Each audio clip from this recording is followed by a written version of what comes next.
Welcome to DWI Steelers segment. Fellas, great win today. Yo, very excited. Welcome back. That's Duve. That's Wax. I'm Illy. We are DWI, and this is our Steelers segment. So, without further ado, fellas, let's get straight into it.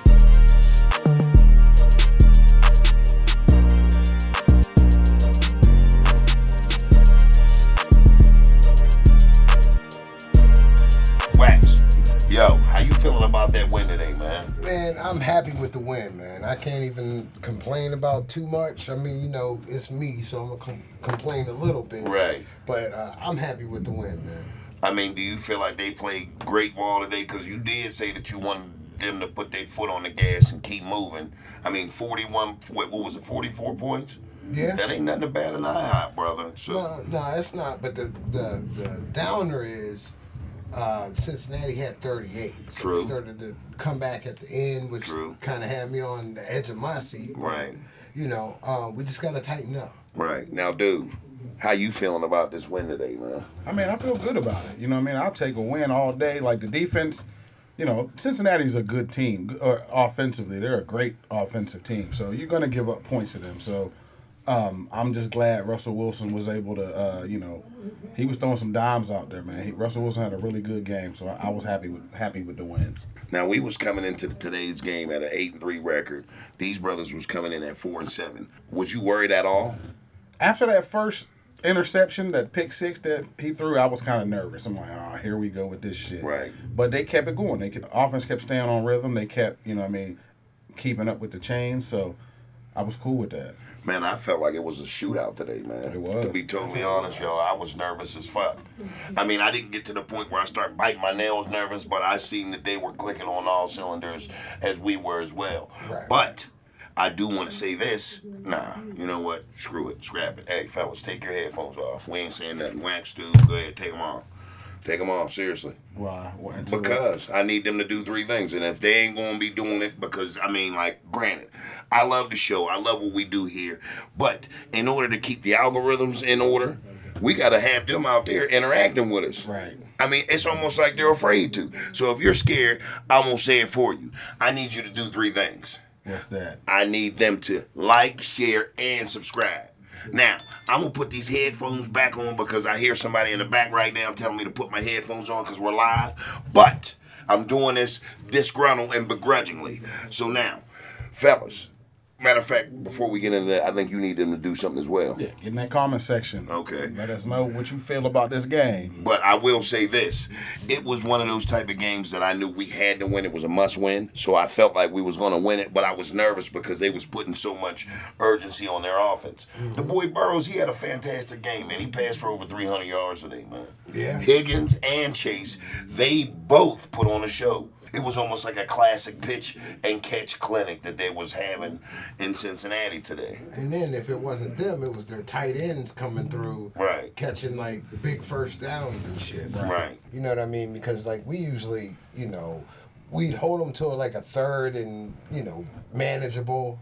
And then they would get the first down every goddamn time. It seemed like that seems like the story of our season. Pretty much. We stop everybody. We got them on fucking pins and needles. 3rd and 10, 3rd and 8. That's where you want to have a team. Right. And then it seems like every team we play against, they end up picking that crucial first down. Right. Even when it was 3rd and 21 at one point, they got a 31-yard gain. I was pissed off at that. I'm like, come on. And defensively, like Joey Porter Jr., bro, like you gotta fucking. Like, it doesn't even seem like you're trying to get better at holding. Like, because you do that shit at least 3 or 4 times a game. And I'm a Joey Porter Jr. fan, you know what I mean? I've been calling for him to get out last year to get out there. But, like, it's like, bro, you gotta clean it up. And it's at the point now, it's like, is this who you are? Is this what you're going to be forever? It's almost like the refs are waiting for him to... Right. He's known for it now, that's why. The refs are waiting for him to grab and hold so they can call the penalty because, like you said, he's known for it and shit. You know what I mean? Right. So he needs to just not be so handsy and just play some goddamn defense, right. Period. Like... Yeah, at a certain point, you got to use your legs. Your legs got to be the ones that's doing the job, not your arms and hands. I mean, I've been saying it all year. I'm like, look, this dude, man, he's too handsy. I know him. I know the guy. Wonderful cat, man. He had a good college career, and he even plays corner well for us. But in order to sustain one of the number one cornerbacks in the division or in the league, you got to watch your damn hands. Just as many times as you can stop a guy, and the penalties that he's getting, they kind of like balance out. You dig what I'm saying? Like, he'll have a great game, almost a shutdown game, but then he'll have like 60 yards and penalties. I was going to say, he has to be one of the most penalized corners in the league right now, man. Because he gets 2 or 3 a game, and that shit's not normal. No, he's doing it like it's his job to do. Like Wax said, it's like, or like you both said, it's like the referees they know he's known for it, so they're watching and he continues to keep doing the same shit. It's like, come on, bro. Like, shout out to, we won the game, but like, you play a team like the Chiefs or something like that, they're gonna get Philly. They're gonna get every call. So you got to clean that up, man. For now, he got to do it now, because next week we want our baby back, and by that I mean we want what we lost last week. Right. We got Cleveland. Yep. But the situation has reversed itself.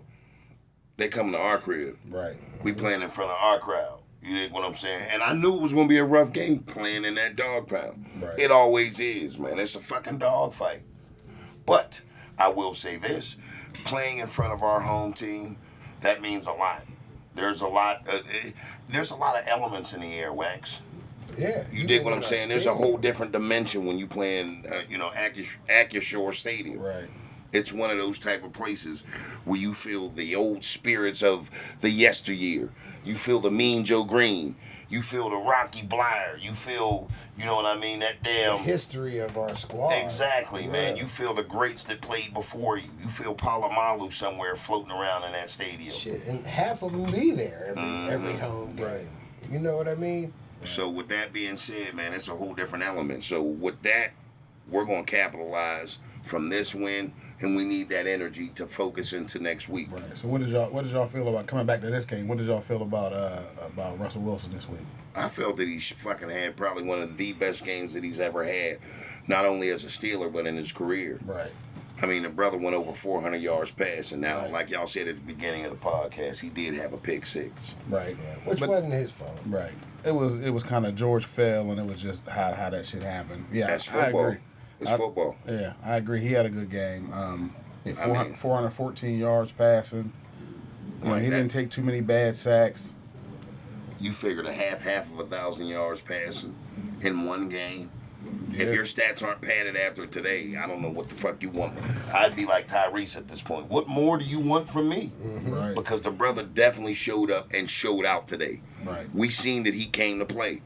I mean, to have over 400 yards in one game. And I like he was actually using the middle of the field this week. Right. Like, he hasn't been using the middle of the field. He's just been usually throwing the deep ball and then this and that. But like, they actually used the middle of the field a lot with the dump down passes, and I thought that was good. I hope we continue to do that, because I think we need to do that. What I liked was he was getting rid of the ball. Right. He wasn't trying to squeeze too much shit in there, like on the run.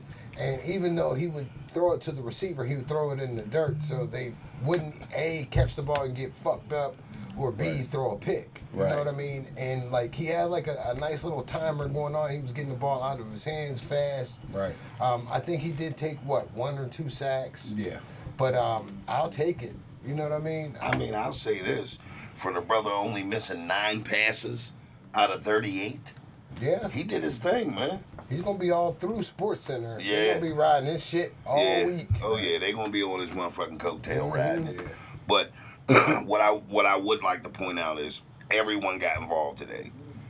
Everybody who's anybody. I mean, George had 74 yards. The boy Freiermuth had 68 yards, a tutty. Pickens had him a tutty. You know what I mean? Out of the backfield, Jalen Warren, he went 4 for Jalen Warren went 4 for 55 out of the backfield. Najee 6 for 54. So I mean, we had Van Jefferson 1 for 43. That was a humongous play right there. That pass to Van Jefferson and getting him more involved into our scheme, Right. that's helping out a lot. But I'll tell you who I do want to send a significant shout out to on that offense, man, and that's the boy Calvin Austin III, man. Yeah. He got rocked a couple times. He did, but that young brother, and he's not that big of a receiver, man. He's lightning fast. He's lightning fast, man, and he's durable. He's a track star. He's durable. You dig what I'm saying? He takes a licking and keeps on taking. That brother gets back up. He didn't finish the game today, though. Yeah, he got rocked, and they I his mean, ass. I said he wasn't that big, Right. but they didn't have to cart him off. Yeah, true. But like, we don't want him to take that many hits. No. Like, getting fucked up like he was. They were fucking him up. But man. he's willing to do that. Right. He's sacrificing himself every time he gets out there wearing the black and yellow Right. to be able to do his job. And he's doing that shit. He's being a standout, man. Right. There's a lot of cats, man. Your boy Mount Washington, he got him a first down. Yeah. Pruitt, He you know was what I mean? Darnell did good in the blocking game too. Mm-hmm. I just wish they would stop with the tosses to Najee. Like Man. they always they didn't seem like they never work. He had one that went for a few, but for the most part it just seems like they're already on him by the time he gets the ball out there. So. Because they know what it's looking like, Right. man. They study film too much to not know once you guys line up in this fucking, in this formation, chances are it's going to Najee for the pitch. I wish they would just stop giving Najee the ball. Period. Like I'm just hating. But he has 75 yards. yeah, but Yeah, he went 4.7. I'm still not impressed. I'm though. not either. Like, I mean, like he could definitely be better. Like this was a decent game from him. I'm not going to say too much about him, but yeah, he does leave more to be desired, I guess. bro, it's like he falls forward before he even gets hit sometimes, man. Like, and it looked like he was hurt in the first half. You know what I Yeah. mean? Like he like kind of like ran gingerly and then Right. went to the sidelines and then he was over there for a minute. I was wondering what was going on with him, Right. but I just want Jalen Warren to get the ball more and see what he can do because Right. Najee squandered his opportunities. He hasn't had a 100-yard game for what, 3 weeks now? Yeah. Against scrappy ass defenses too. Like, you know what I mean? Like he should have at least had a buck this week. Right. And the Browns for that matter, but Right. that's just me hating. I wouldn't necessarily say you're hating. I mean, but at the same time, you see how their defense is playing throughout the year. But when they play us, it's almost like they're playing their own version of the Super Bowl. Them boys step it up in every position. Linebackers, fucking DBs, shit, you name it. Linemen, everybody steps up and plays their role when they play the Pittsburgh Steelers. So that's almost like a homage to us. It's not like they're not good teams because to be able to compete in the NFL, you got to be somewhat decent. So these teams have won. Like I said, they was 4-7 coming into the 4 day. and 8. No, they're 4-8 now. Okay, 4 and 7. So, with that being said, it's almost like they are good enough to compete, but at the same time, you see them getting rocked every week. It's just when they play us, man, they play up to a higher level of competition, man. Their defense is like historically bad. That's why.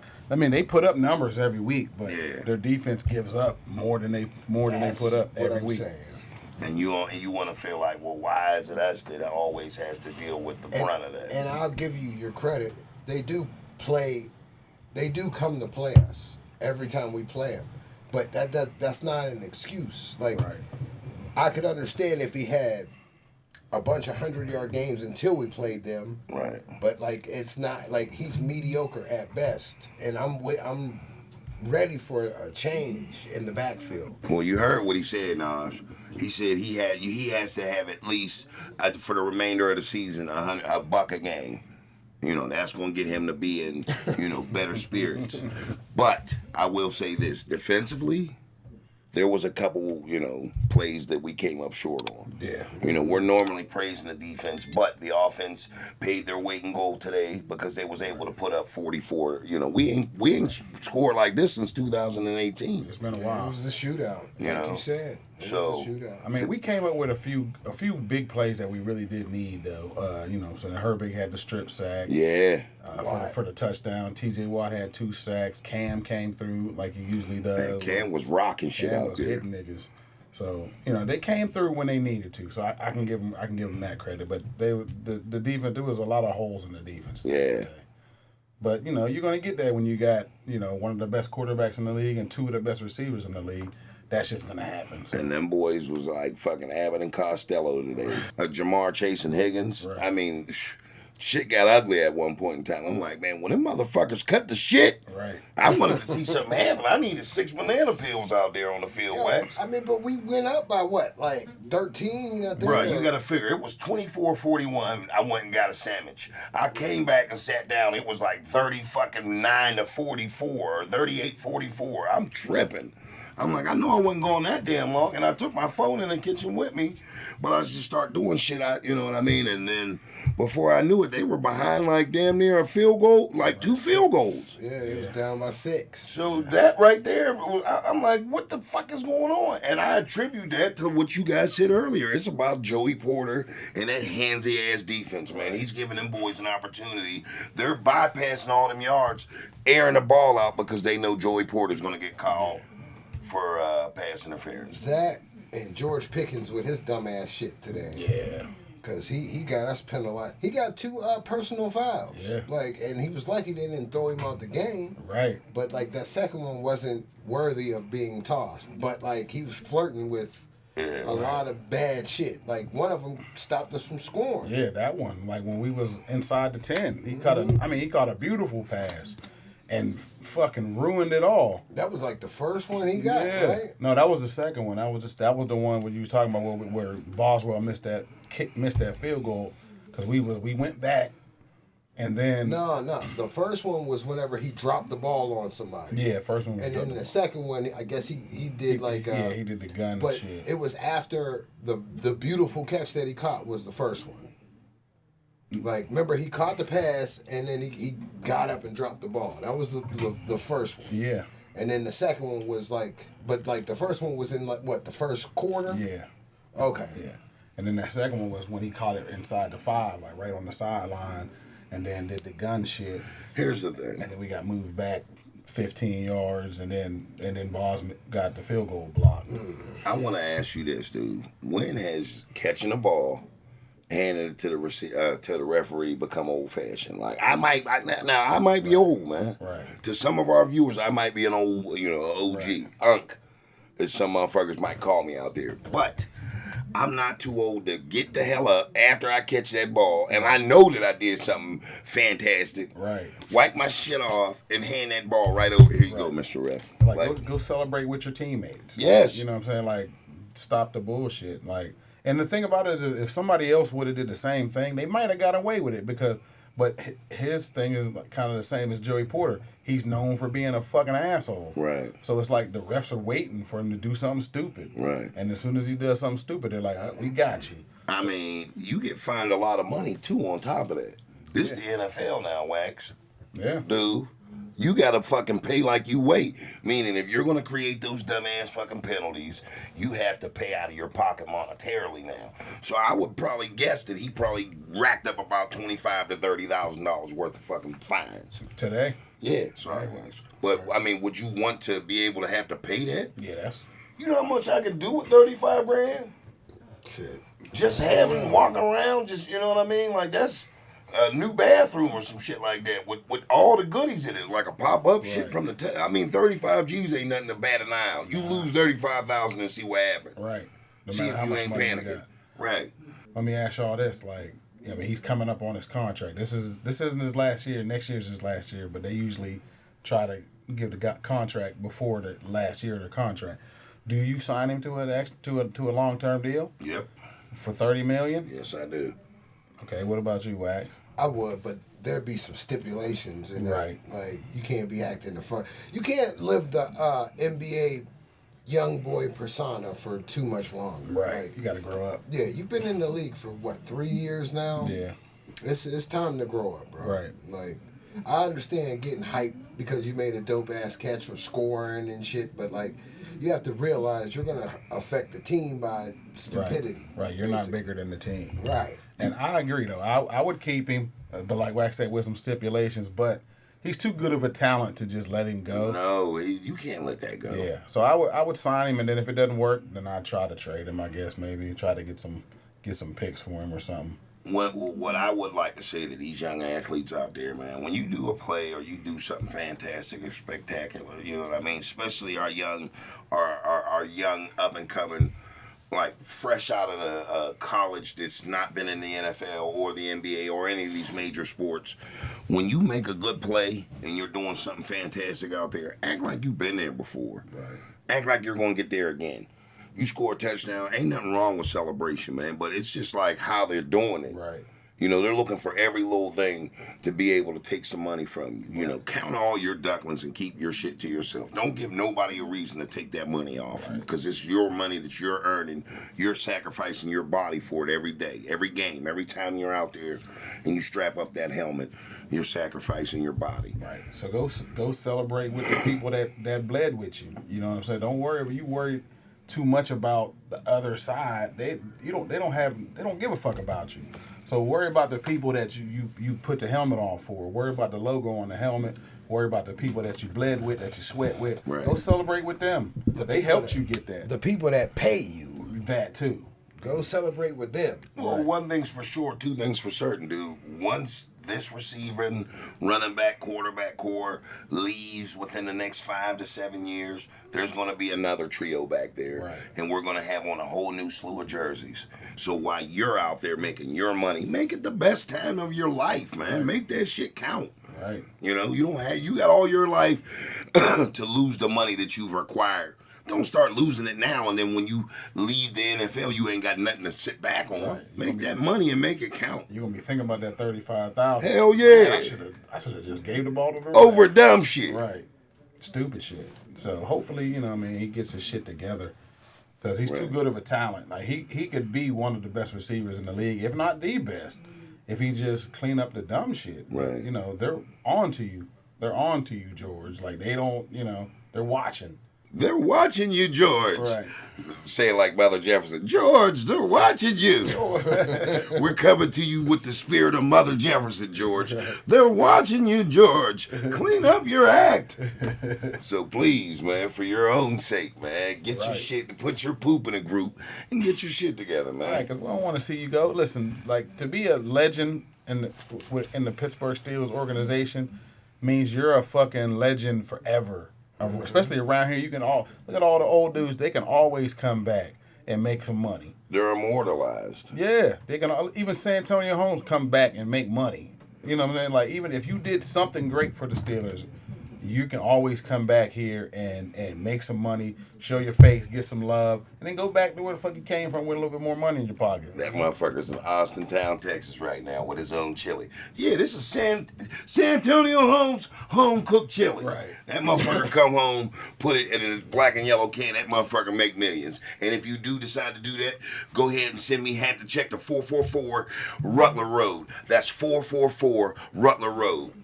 So, I'm just trying to get some endorsements, man. So, I always look for an avenue for us, fellas. San Antonio Holmes chili. It's his home-cooked chili out in Austin Town. You dig what I'm saying, Wags? But you're right.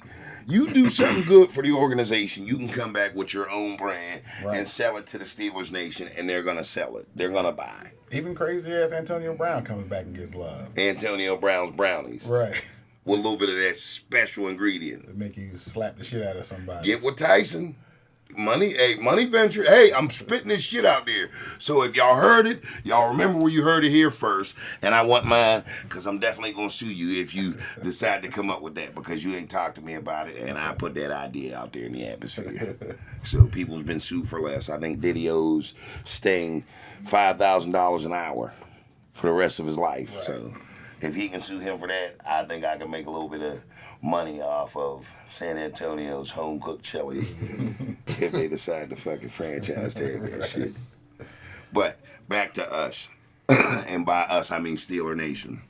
Me and my compadres, we're going to need you guys to do three things. And that's like, share, and subscribe. And my man Duve, he said he'd like y'all to get down in that comment section. So if y'all can do that for us, we thank you kindly. Like Billy Bob with that hooch, thank you kindly. And then he drank the, that's another show. But Fellas, favorite part of the fucking episode's coming up. I believe we called it last week. I said it was going to be something real gruesome. Because you've been asking for it, Wax. You said you wanted us to fucking put your foot on the gas and keep going. 44 points is nothing to bat an eye at. It's nothing to fucking say, all right, well, they just came out there and they did their thing. Granted, they had 38 points, the opposing team. But for us to put them type of numbers up, like I said before earlier, we haven't had that type of score since 2018. Right. I said last week it was going to be a shootout. I didn't know that we was going to get 40. I said, 27, 24? Thought it would be a little bit better defensive performance, but, hey. I jumped out the window. Yeah. Which I'm prepared to do. Remember when I scooched up and then, well, y'all see me at home.